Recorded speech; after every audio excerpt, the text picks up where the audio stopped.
안녕하세요. 달술입니다. 요즘 경매 물건이 앞으로 많이 쏟아져 나올 것이다 라는 기사들을 심심치 않게 찾아볼 수 있습니다. 실제로 매물이 많이 쌓여 있기도 하고요. 거기다가 경매 자체가 요즘에는 많이 대중화가 되었습니다. 그렇다 보니 앞으로 경매 물건이 많이 쏟아지니까 이런 기회에 저렴하게 부동산을 한번 낙찰받아 보자 라는 마음으로 경매에 참여하시는 분들이 많습니다.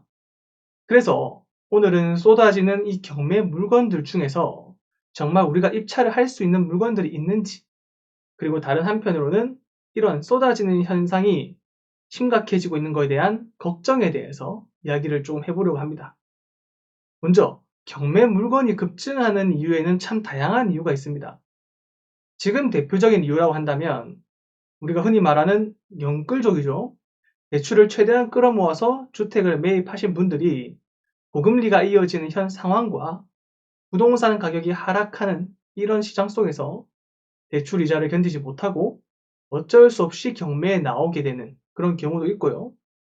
그리고 지금 많이 문제가 되고 있는 전세 사기와 관련된 빌라, 오피스텔의 경매 물건들이 굉장히 많이 쏟아지고 있습니다. 오늘 주제가 바로 이 부분입니다. 전세 사기 또는 역전세로 인해서 앞으로 쏟아지게 될 경매 물건들인데요. 이 부분에 대해서 같이 알아보도록 하겠습니다. 자, 본격적으로 알아보기 전에 먼저 우리가 임대차 계약을 하게 되면 처음으로 전입신고와 확정일자를 받게 됩니다. 왜냐하면 대항력과 우선 변제권이라는 힘을 발생시키기 위함입니다. 그리고 먼저 설정된 권리가 있는지 없는지 등기부 등본을 통해서 확인합니다. 사실 이제 이 정도는 임차인이라면 반드시 꼭 해야 되는 필수적인 요소로 자리 잡았고, 이 부분에 대해서는 웬만한 분들이라면 모두들 다 알고 있는 내용입니다. 자, 이렇게 해서 우리가 해당 부동산에서 임차인이 가장 순위가 높은 1순위의 권리를 가지게 되었다면, 선순위 임차인이 되었다면, 혹시나 주인이 보증금을 반환하지 않아서 경매로 넘어갔을 때 누구보다 가장 먼저 배당을 받을 수 있고요. 배당을 전액 받지 못하더라도 새로운 매수인 낙찰자죠. 낙찰자가 받지 못한 미반환 보증금을 떠안아야 됩니다. 그렇기 때문에 임차인들은 걱정 없겠구나 하고 계약을 하고 계속 거주를 하게 됩니다. 자, 이제 다음을 보겠습니다.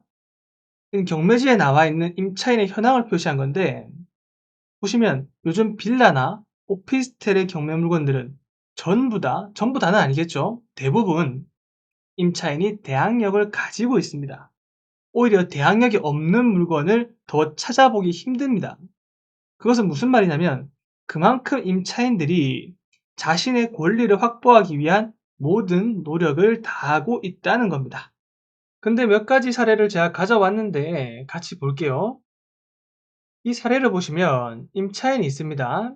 보증금은 1억 6천만 원이고요. 대항력도 있습니다.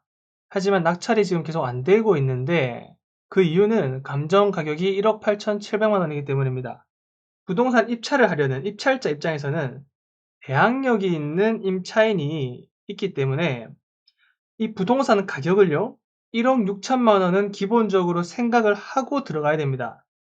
거기에다가 플러스 부대 비용이죠. 경매 비용이라든지 취득세, 필요하다면 인테리어비 등 부가적인 비용들을 고려했을 때 절대로 이 부동산은 저렴하게 낙찰을 받을 수 있는 구조가 생기지 않습니다. 그래서 아무도 입찰을 하려고 하지 않는다. 입찰하지 않겠죠?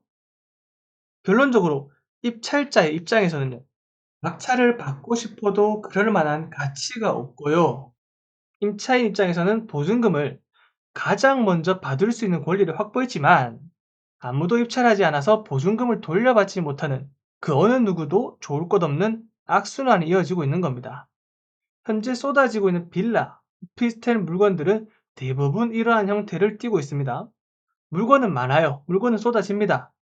하지만 정작 아무도 입찰을 할 수 없는 물건들만 쌓여가고 있는 겁니다. 자, 그러면 그 결과 어떻게 이어지는지 다음 사례를 보겠습니다. 보니까 임차인 유땡땡 씨가 있고요. 대항력 있습니다. 보증금은 3,500만 원이네요. 부동산 가격은요 3,900만 원입니다. 자, 앞의 예시와 동일하게 대항력 있는 임차이기 때문에 입찰자 입장에서는 어쨌든 3,500만 원 안고 가야 됩니다. 그렇게 따져봤었을 때 이 물건은 입찰할 가치가 있다 없다? 입찰할 가치가 없습니다. 그래서 계속 유찰이 되죠. 유찰이 되었다가 몇 차례 낙찰이 됩니다. 낙찰이 되었지만 알고 보니 실익이 없다는 것을 알고 입찰 보증금을 포기하는 것이 더 낫겠다는 판단을 했을 거고요. 그래서 미납을 2차례나 한 사실도 알 수가 있습니다. 결국 이 부동산은요, 얼마까지 떨어지냐? 54만 원까지 떨어졌습니다. 낙찰을 누가 받네요? 87만 원에 받았습니다. 누가요? 유땡땡 씨가 받았습니다. 아마 이 낙찰자는 아마 이 임차인일 겁니다. 이러한 상황의 결말은 항상 어떤 결말을 낳게 되냐? 셀프 낙찰이라는 결과로 이어지게 되는 겁니다. 이러한 상황은 셀프 낙찰 말고는 답이 없습니다. 방법이 없어요. 입찰자 입장에서는 이러한 사건, 이러한 물건들은 있으나 마나한 물건이죠. 아무리 쌓여봐야 아무 소용없는 물건이다. 그래서 이런 물건들이 지금 최근에 많이 늘어나고 있는데 이런 유찰의 현상을 다시 제고하고 최소한의 금액이라도 받기 위해서 대항력을 포기하는 사례도 많이 늘어나고 있습니다. 어떤 사례가 있냐면, 자, 이 사례를 보시면 임차인 있습니다. 대항력 있고요. 보증금은 1억 4,200만 원입니다. 매매 가격은 1억 1,100만 원이네요. 자, 이것도 앞선 사례와 비슷하게 입찰을 할 만한 가치가 없습니다. 그래서 이렇게 계속 유찰된 것을 볼 수 있고요. 4천만 원까지 떨어졌네요. 근데 차이점이 하나 있다면 여기 기타 사항을 보시면 확약서가 제출되었다는 건데요. 이 확약서의 내용을 들여다보면 전액을 변제받지 못하더라도 매수인, 낙찰자에게 잔존 임대차 보증금 반환 청구권을 포기하고 주택임차권 등기를 말소하는 것에 동의한다라는 내용의 확약서입니다.